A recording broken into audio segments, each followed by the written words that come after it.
Oh, I forgot my water. I need my water. I'll be right back. Where did I put it?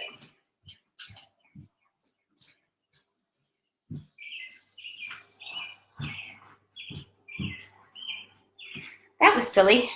Okay. All right. Hey, Bruce, how are you? Just eat a sip of water. Before I start, make sure people can jump on because I, once again, didn't announce that I was coming on. And I need to share it to my page and my group. Well, hope you guys are doing great tonight. It's a beautiful, beautiful day today in New Hampshire. It's been a beautiful few days, actually. Lovely, lovely. Lovely, lovely. Here it is. Okay, now I can share it. Let's see. I'm going to share it here. That's not the right page.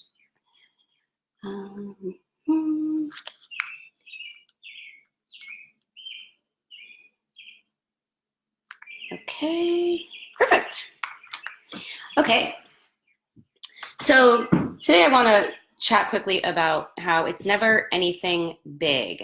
Like the thing that you think is going to finally solve your problem, if the problem feels really heavy or feels really big, or you've been working at it forever and it has a lot of momentum going, we tend to think there must be some huge solution I have to find. There must be something big that I haven't uncovered yet. There's got to be something. So we start digging, right? And we dig and we dig, and we probably buy all kinds of books and courses and hire all kinds of people. And when the solution finally reveals itself, it's usually something that was very simple, something very small that done consistently over time changes the entire trajectory, right? That's it. That's all change is. True change, real change. I'm not talking about the, the diet changes where like you think you're gonna change what you eat for a little bit of time, or you're gonna do like some 30-day exercise program and then you're gonna see change for the rest of your life. It doesn't work that way. It needs to be something small and consistent, and that will change the trajectory. And consistent means like all the time, you gotta do it all the time, right?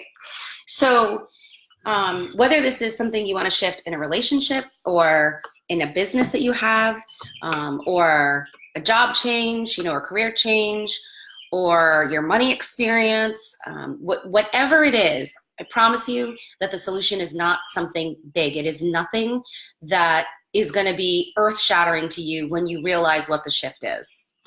So on that note, I want to give you 2 processes that work really fucking well, like really, really well, to start the change process in any area. So one has to do with gratitude, and one has to do with what you are unavailable for anymore. So let's start with gratitude. When you find the solution to something, that sense of relief, like, oh my God, I finally found it. Thank you, that's amazing. Thank God I found it, right? There's this sense of relief and gratitude. So one of the easiest ways to get yourself into the energy where you can receive the idea for a solution is to jump into gratitude.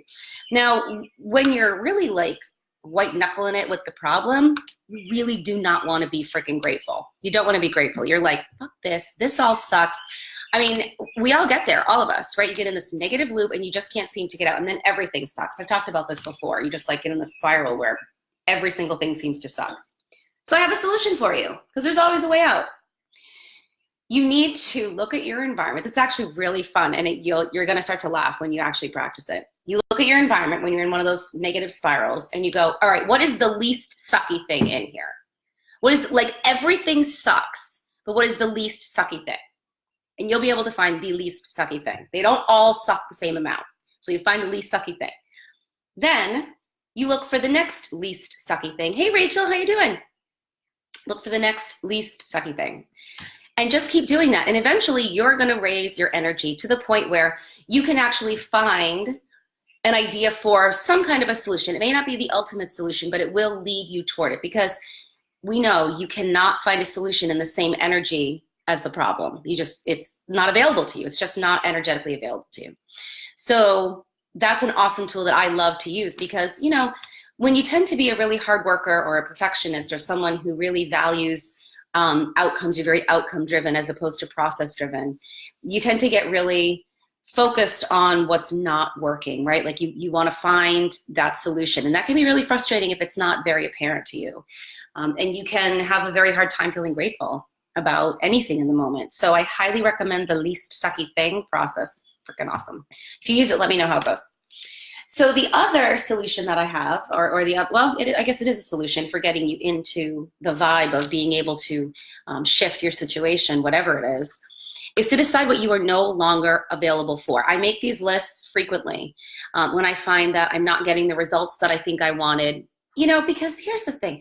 You can make all kinds of goal lists and intention lists and decide how you're going to attack it. But until you realize like you are unavailable for this thing anymore, you haven't fully surrendered. You haven't decided energetically that you are cutting yourself off from that thing that you don't want to experience anymore. A lot of times we're like, all right, it's still pretty good-ish. I mean, it's not the best thing, but I can put up with it. It's, I have it pretty good. No more of that. When you are in a situation and you realize you are not reaching the goal that you want, you're not getting the outcome that you want, I don't care what part of your life it's in, you make a list for what you're no longer freaking available for. Like, that's it, done. I did this with this house that I bought last September, and I did it with the house that I rented right before. I just was no longer available for the bullshit that I'd been living before. And it was a scary jump. Like, I'm not saying you have to use this with things that seem easy or light or airy, or like, you can use this with heavy stuff. You just have to, like, you draw the line in the frickin' sand. I am no longer available for this. And you make that list really detailed and get really into it and emotional about it. Get it all out on the paper. The key, though, is to then decide what you are available for instead, right? So you need to pay attention to what you prefer instead. So you're going to make that list.